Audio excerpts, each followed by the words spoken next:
Hello दोस्तों, स्वागत है आप सबका कॉमिक स्टारर चैनल पे। तो चलिए दोस्तों शुरू करते हैं बम ले लो का भाग दूसरा। तो चलिए शुरू करते हैं। जो फटेगा तो इनकी आंखें बुरी तरह चौंधिया जाएगी, और जब इनकी आंखें चौंधिया जाएगी तो यह नहीं देख पाएंगे कि मैं कब तक इन तक पहुंचा और मैंने कब इन पर अपने बम जैसे लात घूसे बरसाना शुरू कर दिए। गूम तिरंगा को वह काम करने में ज़्यादा देर नहीं लगी, लेकिन अभी उसका एक महत्वपूर्ण काम बाकी था। हाँ, तो अब तुम मुझे बताओगे कि बारूद को इस तरह बेचने तुम कहाँ से आए हो और ऐसा करने के पीछे तुम्हारा मकसद क्या है। हम राजनगर से आए हैं और हम ये बम अभी एक की बात पूरी नहीं हो पाई थी कि एक हलक फाड़कर चिल्ला उठा, नहीं कुछ मत बताओ इसे। तू कुछ नहीं जान पाएगा तिरंगा, कुछ नहीं जान पाएगा। अचानक तिरंगा बुरी तरह चौंका और दूसरे क्षण अपने शरीर की पूरी ताकत लगाकर भागा तिरंगा, और ऐसा करके उसने अपनी जान बचा ली इस भीषण धमाके से। बुड़ुम बम! ऑफ! अगर मैंने उसे रॉकेट बम छोड़ते हुए सही समय पर नहीं देख लिया होता तो ये भीषण धमाके उन चारों की तरह मुझे भी लील जाते। वैसे इन धमाके में अपनी और अपने 3 साथियों की जान कुर्बान करके एक बम विक्रेता ने यह बता दिया है कि इस तरह बम बेचने का उनका जो काम चल रहा है, अगर उसे ख़त्म नहीं किया गया तो आगे चलकर वह कोई भयानक रूप धारण कर लेगा, और उसे ख़त्म करने के लिए मुझे राजनगर जाना होगा, क्योंकि एक ने बता दिया था कि उनकी जड़ें राजनगर में हैं। कहाँ? ये मुझे राजनगर पहुंचकर ढूंढना है। राजनगर में, राजनगर की तरह अब हम दिल्ली में भी अपना काम नहीं कर सकते सरदार, क्योंकि वहाँ तिरंगा मौजूद है, जिसकी वजह से हमारे 4 साथियों को अपनी जान से हाथ धोना पड़ा। राजनगर में इंस्पेक्टर स्टील, दिल्ली में तिरंगा। इसका मतलब हमें अपना रुख छोटे शहरों की तरफ करना होगा। नहीं, छोटे शहरों में हमारी कोई वैल्यू नहीं है, वहाँ हमारे बमों को कोई घास भी नहीं डालेगा। तो फिर क्या करें सरदार? हाथ पर हाथ रखे बैठे रहें? नहीं, अगर हमने ऐसा किया तो हमारा अस्तित्व ही समाप्त हो जाएगा। तो ऐसे कैसे बचेगा हमारा अस्तित्व? सिर्फ एक तरीके से, हमें अपने काम करने के तरीके में बदलाव लाना होगा। एक बार फिर राजनगर धमाकों से थर्रा उठा। बड़ाम और बड़ाम! हर धमाका बड़ाम अपनी उपस्थिति दर्ज करा रहा था। बड़ाम! ऐसे धमाकों से प्रशासन के कानों के पर्दे फटने ही थे। शहर के अलग अलग जगहों पर अलग अलग तरह के बम फटे, लेकिन कमाल यह है कि कहीं कोई टाइम बम इस्तेमाल नहीं किया गया, कहीं कोई रॉकेट या हैंड ग्रेनेड नहीं दागा गया। इसलिए सवाल यह है कि अगर धमाके किए गए तो कैसे? सॉरी सर, अभी तक इस बारे में कुछ पता नहीं लग सका है, लेकिन हमने इसकी जांच करने के लिए एक विशेष टीम का गठन कर दिया है।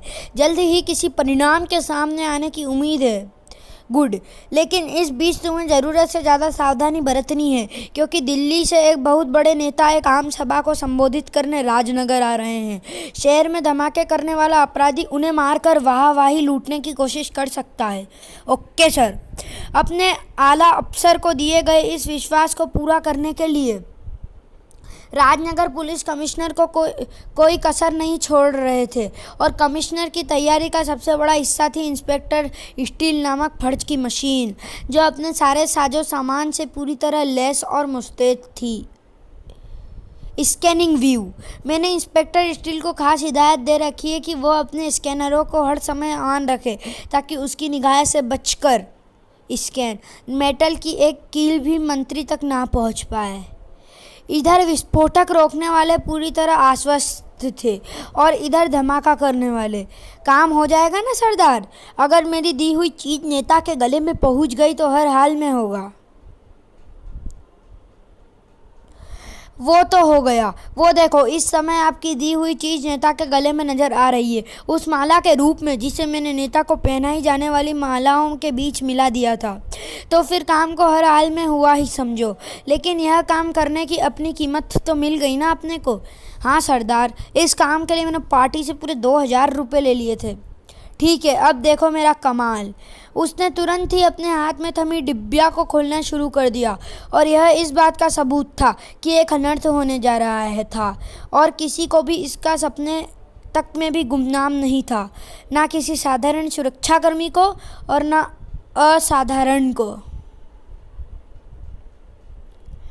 लेकिन इसके बावजूद भी एक ऐसा शख्स था जिसको होने वाले अनर्थ का गुमान हो गया था और वह उस अनर्थ को रोकने की तैयारी भी कर चुका था। लेकिन उसकी वह तैयारी इंस्पेक्टर स्टील की आंखों से ना बच सकी। ओह! दूसरे ही क्षण ओह! इंस्पेक्टर स्टील ने नेताजी की तरफ बढ़ती ढाल को रोक लिया। रुक जाओ! ढाल को रोक लिया। अब तो मुझे खुद ही नेताजी तक पहुंचना होगा, तुरंत ही। तिरंगा था वह जो बिना कोई क्षण गंवाए मंच पर खड़े नेता तक पहुंच जाना चाहता था। लेकिन इंस्पेक्टर स्टील, ये मैं हूँ, तिरंगा। मेरा नेताजी तक पहुंचना बहुत ज़रूरी है। रुक जाओ, अगर आगे बढ़े तो मैं गोली चला दूंगा। नहीं पहुंच सकते नेताजी तक, नहीं पहुंच सकते नेताजी तक कोई नहीं पहुंच सकता। एक सख्त आदेश है और कोई इस आदेश का उल्लंघन ना करे, ये देखना मेरा फ़र्ज है। ओह! तुम्हारा जो फ़र्ज है तुम उसे निभाओ इंस्पेक्टर, लेकिन मेरा जो फ़र्ज है उसे भी निभाने दो। तिरंगा की जोरदार टक्कर से हालांकि स्टील सिर्फ एक क्षण के लिए लड़खड़ाया था, लेकिन तिरंगा के लिए वही एक क्षण काफ़ी था नेता तक पहुंचने के लिए और अपना काम करने के लिए। ओह! नेताजी के गले में पड़ी फूलों की मालाएं मैंने तोड़ ली। अब मैंने इन्हें तुरंत ही ऐसी जगह उछाल देना है जहां इनसे किसी को कोई नुकसान ना पहुंचे। अभी एक पल भी नहीं बीता था कि कई भिन्न भिन्न मक्खियाँ उन फूलों की माला पर आ बैठी। इसी के साथ हुआ वह धमाका जिसने वातावरण के कानों को सुन्न करके बड़ाम सभी को हैरत से आंखें फाड़ने के लिए मजबूर कर दिया। सॉरी इंस्पेक्टर, अगर मैं तुम्हें धक्का देकर अपना फ़र्ज नहीं निभाता तो वह धमाका नेताजी के साथ साथ सैकड़ों लोगों के विनाश का कारण बन जाता। लेकिन यह हुआ कैसे? यहाँ तो कहीं किसी विस्फोटक पदार्थ को डिटेक्ट नहीं किया गया। यह विस्फोट विस्फोटक पदार्थ की वजह से नहीं बल्कि केमिकल रिएक्शन की वजह से हुआ है, यानी दो विपरीत केमिकलों के मिलने से। और उनमें से एक केमिकल मंत्री जी के गले में पड़ी फूलों की माला में मौजूद था और एक उन मक्खियों के शरीर पर जो आकर उस माला पर बैठी थी। कई मक्खियाँ नेताजी के गले में पड़ी फूलों की माला की तरफ उड़ती जा रही थी। कड़ाके की सर्दी के मौसम में आमतौर पर मक्खियाँ देखने को नहीं मिलती और फिर वह मक्खियाँ नेताजी की माला की तरफ ही बढ़ रही थी, जिन्हें देखकर मैं समझ गया था कि नेताजी के गले में पड़ी मालाओं में ज़रूर मक्खियों को आकर्षित करने वाली कोई चीज़ मौजूद है और मेरा सोचना सही निकला। ऐसा है तो नेताजी की हत्या का प्रयास करने वाला आसपास ही कहीं होगा, क्योंकि उसने मक्खियों को तभी छोड़ा जब माला नेताजी के गले में पहुंच गई। बिल्कुल सही कहा तुमने इंस्पेक्टर, आओ उसे ढूंढते हैं। लेकिन अब वह वहाँ नहीं था। कौन हो तुम और मुझे ज़बरदस्ती यहाँ क्यों लाए हो? मैं बम वर्षक हूँ। अगर मैं तुम्हें ज़बरदस्ती वहाँ से यहाँ नहीं लाता तो तुम इस समय इंस्पेक्टर स्टील के शिकंजे में फंस चुके होते। मैंने तुम्हें बचाया है। लेकिन क्यों? क्योंकि मैं तुम्हारे हाथों की बेमिसाल कारीगरी को देख चुका हूँ। इसलिए मैं चाहता हूँ कि तुम मेरे लिए काम करो। इसके लिए मैं तुम्हें ढेर सारे पैसे दूँगा। ढेर सारा पैसा? हम तुम्हारे साथ काम करने को तैयार हैं। वाऊ! तुम बम बनाने वाले, मैं बम वर्षक। जब दोनों मिल जाएंगे तो मज़ा आ जाएगा, खूब मज़ा आएगा। इधर इस छोटी सी डिब्बियाँ से चिपकी मरी हुई मक्खी को देखकर यह साफ हो गया है कि अपराधी यहीं मौजूद था। ओह, हम थोड़ी देर से पहुँचे, नहीं तो वह अपराधी हमारी पकड़ में होता जो बारूद को कोड़ियों के दामों में बेचकर धमाकों का खेल खेल रहा है। पकड़ में तो वह हमारी अभी भी आएगा। बस हमें इस पहेली का हल ढूंढना है। कोई लोगों और इस लोगों का संबंध उस अपराधी से इसलिए है क्योंकि क्या है यह लोगो ऐसा है जैसा कोई बम होता है। सही कह रहे हो, लेकिन क्या यह लोगो हमें अपराधी तक पहुंचा देगा? 0% की उम्मीद तो है, लेकिन हमें इस 0% को 100% में बदलना होगा अपनी कोशिश से।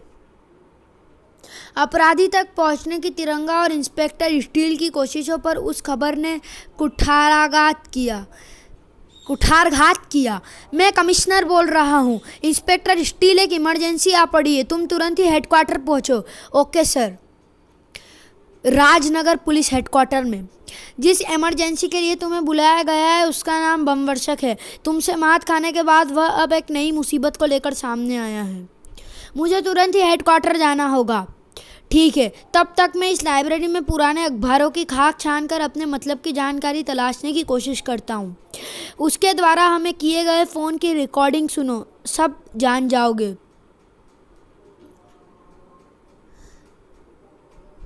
मैं बमवर्षक बोल रहा हूँ मिस्टर कमिश्नर, और मैंने तुम्हें यह बताने के लिए फ़ोन किया है कि मैंने बमों को कौड़ियों के दाम बेचने वाले अपने साथी के साथ मिलकर इस शहर को बारूद के ढेर पर बिठा दिया है।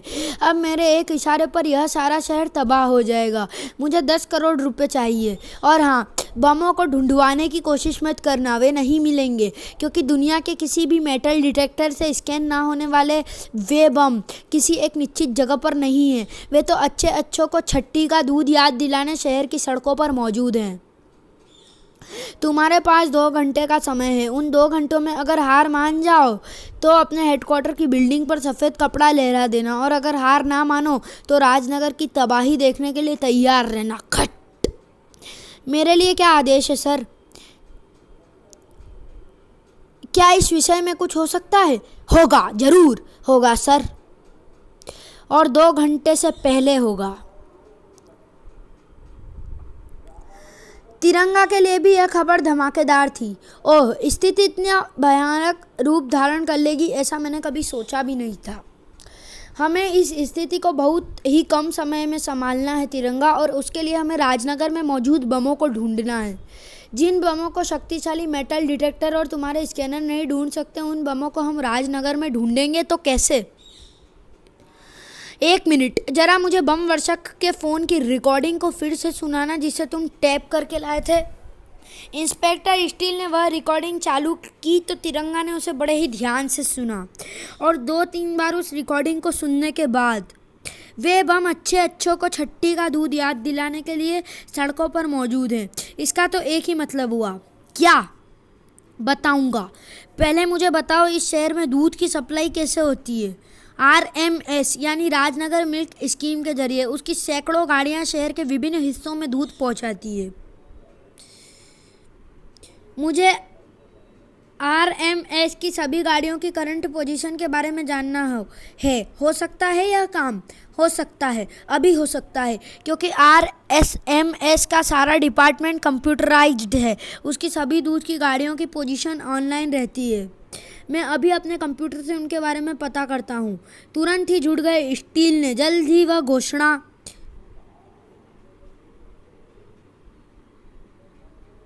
RMS की लगभग सभी गाड़ियों की पोजीशन पता चल रही है, लेकिन 6 गाड़ियों के बारे में कोई डाटा फिलहाल हासिल नहीं हो पा रहा है। यानी RMS की 6 गाड़ियों दूध लेकर तो निकली है, लेकिन इस समय वे कहाँ पर है इस बारे में किसी को नहीं मालूम। हमें उन 6 गाड़ियों को ढूंढना होगा स्टील, क्योंकि उन्हीं में राजनगर को तबाह करने वाले बम मौजूद हैं। यस, बिल्कुल सही कहा तुमने। अच्छों को छट्टी का दूध याद दिलाने का यही मतलब है, लेकिन हम उन्हें ढूंढने के लिए ऐसा रास्ता अपनाना होगा जिसमें कम से कम समय लगे। ये था इंस्पेक्टर स्टील का काम को जल्दी करने का तरीका। दूध की जो 6 गाड़ियां इस समय विस्फोटक पदार्थ लेकर शहर में घूम रही है, कंप्यूटर से मैंने उन सभी के नंबर हासिल कर लिए हैं। उन सबको ढूंढने के लिए इस समय सारा शहर मेरी नज़रों में है तिरंगा। गुड, उम्मीद है हमें जल्दी कामयाबी मिलेगी। मिल गई। RNIPA 1505। जो RMS की 6 गाड़ियां गायब है उनमें से यह भी एक है, इसलिए इसे सड़कों पर नहीं समुद्र की गहराइयों में होना चाहिए। ग्रुप, जल्दी शहर को बारूद के ढेर पर बिठाने वाली 6 की 6 गाड़ियां समुद्र की गहराई में गर्क हो चुकी थी, और अब जैसे बारूद की गाड़ियां हमें मिली वैसे ही बमवर्षक और उसका साथी अपराधी भी मिलना चाहिए। वह भी मिलेगा। कहाँ? यहाँ। बड़ाक! इंस्पेक्टर स्टील, तिरंगा, ये दोनों यहाँ कैसे पहुँचे? इस छोटे से काट की वजह से जो तेरे साथी से हड़बड़ी में गिर गया था। उस काट पर जो बम का अजीब सा निशान था, पुराने अखबारों की मदद से मैंने उसके बारे में जाना कि वह बम निशान एक फैक्ट्री का सिंबल था जो कभी बम बनाने में प्रसिद्ध थी, लेकिन वक्त की मार ने उस फैक्ट्री को हमेशा के लिए बंद कर दिया। घटना स्थल पर उस काट के पास जाने का मतलब था कि अपराधी का उस बंद हो चुकी फैक्ट्री से कोई ना कोई संबंध जरूर है, और यहाँ आकर पता चला कि मेरा सोचना सही निकला। तेरा सोचना एक कदम सही है तिरंगा। हम सब कई पीढ़ियों से इस बम फैक्ट्री में बम बनाकर अपना और अपने बच्चों का पेट पालते आ रहे थे। तरह तरह के बम बनाने के सिवा हम सबके पास रोजी रोटी कमाने का कोई दूसरा जरिया नहीं था। वैसे हमने दूसरे किसी जरिए के बारे में सोचा ही नहीं। हम सबकी इसी बेवकूफ़ी ने हमें भूखमारी के कगार पर ला खड़ा कर दिया, क्योंकि सरकार ने इस बम फैक्ट्री को इस शहर के लिए खतरा बताकर इसे हमेशा के लिए बंद कर दिया। तब मैंने खुद के और अपने साथियों के परिवार को भूख से बचाने के लिए अपने हुनर से बने बमों को बाजार में बेचने का फैसला कर लिया। तुम्हारी दर्द भरी कहानी से तुम्हारा अपराध कम नहीं हो जाता, इसीलिए बम वर्षक के साथ मैं तुम्हारे सभी साथियों को गिरफ्तार करता हूँ।